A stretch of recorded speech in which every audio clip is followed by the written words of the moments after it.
গাজায় এখন টাকা পয়সা দেখতে এইরকম টেপ করা ছেড়ে যাওয়া এবং প্রায় মূল্যহীন অর্থনীতি ভেঙে পড়েছে, কিন্তু মানুষের এখনো খাওয়া দরকার। আমি গাজা শহরে আছি এবং বেঁচে থাকার দিনটি দেখতে এইরকমই। নগদ অর্থের অভাব রয়েছে, দামগুলি অযৌক্তিক এবং বেঁচে থাকা নির্ভর করে বিনিময়, সহায়তা এবং দক্ষতার ওপর। ব্যাংকগুলি বন্ধ হয়ে যাওয়ায় মানুষ তাদের সঞ্চয়ের সুবিধা নিতে পারেন না। নগদ 100 শাকুল পেতে লোকেরা মধ্যস্থতাকারীদের 140 টাকা দেয়।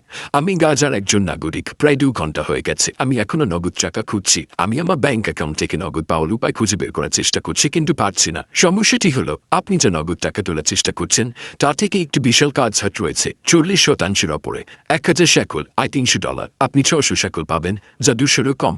যখন আপনি বাজারে যান, 200 টাকা 2 কিলো ডাল এবং 1 কিলো ময়দা পাওয়ার জন্য যথেষ্ট নয়। প্রতিদিন মৌলিক জিনিসপত্র কেনার জন্য আমার প্রায় $300 প্রয়োজন। এটা একটা বড় সমস্যা। বেশিরভাগ মানুষ বেঁচে থাকার জন্য মানবিক সহায়তার উপর নির্ভর করে। যুদ্ধ শুরু হবার আগেই অনেক মানুষ সাহায্যের উপর নির্ভরশীল ছিল। এখন প্রায় সবাই এই 100 শাকুল ব্যবহার করে আমার বাচ্চাদের জন্য মৌলিক জিনিসপত্র কেনার জন্য আমি সকাল থেকে বাজারে ঘুরে দাঁড়াচ্ছি। আমি এটা দিয়ে কিছু কিনতে পারবো না। সমস্ত রাস্তা বিক্রেতারা এই বিলজেনিটাও স্বীকার করে, কারণ এটি টেপ করা এবং পুরানো। আমার কি করা উচিত? আর যখন নগদ টাকা থাকে না, তখন লোকেরা বিনিময় করার দিকে ঝুঁকে পড়ে। এই অর্থনীতি বাণিজ্যের উপর নির্ভর করে। রুটির জন্য মটরশুঁটি এবং সবজির জন্য চিনি। একজন নাপিত খাবারের জন্য কাঠ দেবার প্রস্তাব দিয়েছিলেন।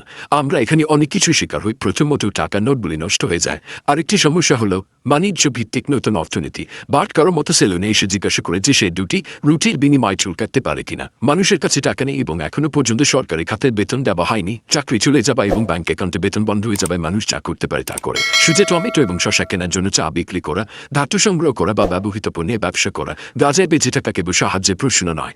এটা হলো আপনি কি নিয়ে ব্যবসা করতে পারেন, কি বিক্রি করতে পারেন এবং কি ছাড়া বাঁচতে পারেন। প্যালেস্টাইনের গাজা শহর থেকে হানি মাহমুদ আল জাই।